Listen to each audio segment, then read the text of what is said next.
இஸ்லாம் என்பதற்கு அர்த்தம் சொல்லுங்க. இஸ்லாமிய மதத்தினுடைய அர்த்தம். சரி, இஸ்லாம்னு பேசுறீங்களே, அந்த இஸ்லாம் என்று சொன்னால் அதனுடைய அர்த்தம் என்ன? உள்ள அதனுடைய வரை விளக்கண டெஃபனிஷன் என்று போனால் டெஃபனிஷன் அதிகமா சொல்லுவீங்க. அந்த இஸ்லாம் என்பதற்குரிய நேரடி அர்த்தம் என்ன அப்படின்னு கேட்கிறாங்க. இஸ்லாம் என்று சொன்னால் அதனுடைய நேரடி அர்த்தம் கட்டுப்படுதல். இஸ்லாம்னா அதனுடைய நேரடி அர்த்தம் என்ன? கட்டுப்படுதல். சரி, கட்டுப்படுதல் யாருக்கு கட்டுப்படுறது? இந்த இஸ்லாம் என்பது மதத்தோடு தொடர்பு படுத்தி சொல்லக்கூடிய ஒன்றாக இருக்கிறதுனால படைத்த ஏக இறைவன். இன்னைக்கு இது முஸ்லிம்களுடைய நம்பிக்கையில இன்னைக்கு மத்த சமூகத்தில் பல தெய்வங்களை வணங்கக்கூடிய நபர்கள் இருப்பாங்க. ஆனா முஸ்லிம்கள் நாங்க எங்க நம்பிக்கையின் அடிப்படையில் என்ன சொல்லுவோம்? லா இலாஹ இல்லல்லாஹ், வணங்கப்படுவதற்கு தகுதியானவன், நம்ம எல்லாத்தையும் படைத்த ஏக இறைவன் ஒருவன் தான் இருக்கிறான். அந்த ஒரே ஒரு இறைவன் தான் நாம் வணங்கப்படுவதற்கு தகுதியானவன். அந்த இறைவனுக்கு இணை கிடையாது, துணை கிடையாது. அந்த இறைவனுக்கு மனைவி கிடையாது, பிள்ளைகள் கிடையாது. அந்த இறைவனுக்கு இணையாக யாருமே வர முடியாது என்கிற அளவிற்கு அந்த ஏக இறைவனை நாங்கள் நம்புகிறோம். அப்ப அதுல இஸ்லாம் என்று சொன்னால் அந்த இறைவன் தந்த அந்த ஏக இறைவனுடைய அந்த சட்டதிட்டங்களுக்கு கட்டுப்பட்டு நடப்பது.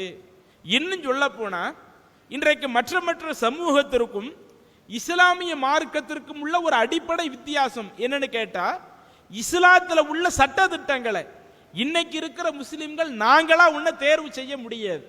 இன்னைக்கு இஸ்லாம் நாங்க ஒண்ணு கடைபிடிக்கிறோம்னு வைங்களேன், நானா ஒன்ன புதுசா உருவாக்கி அதை இஸ்லாத்தினுடைய சட்டத்துல சேர்க்க முடியாது. மத்த சமூகத்துல என்ன நிலையை பார்க்கிறோம்? அந்த சமூக மக்கள் எல்லாம் ஒன்று சேர்ந்து அவங்க எல்லாரும் சேர்ந்து ஒரு காரியத்தை முடிவு பண்ணினா அதை அவங்க மார்க்கத்தினுடைய ஒரு அம்சமாக சேர்த்துக்கலாம்.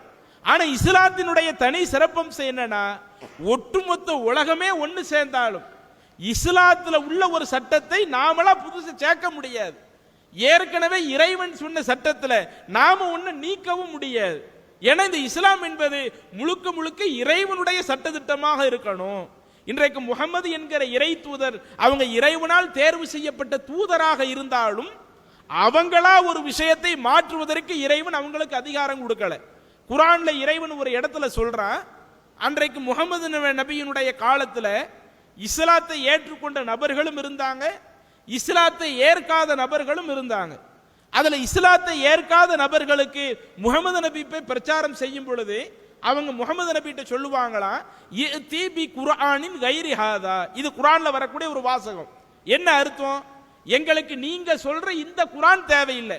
இன்னைக்கு நாங்க கையில குர்ஆன் வேதம் வச்சிருக்கிறோமா இல்லையா, அந்த வேதத்தை தான் முகமது நபி எடுத்து சொல்லுகிறார்கள்.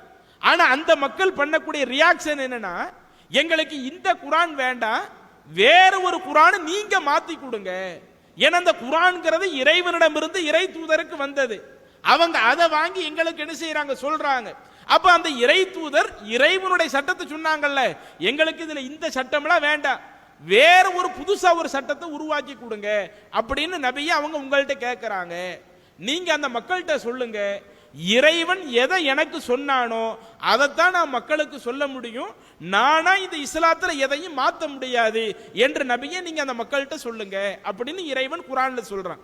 அப்ப இதுவெல்லாம் எதற்காக சொல்றோம்னா, இந்த இஸ்லாம்ங்கிறது முழுக்க முழுக்க இறைவனுடைய வார்த்தை எதுவோ அது மட்டும்தான் இஸ்லாமாக இருக்க முடியும்.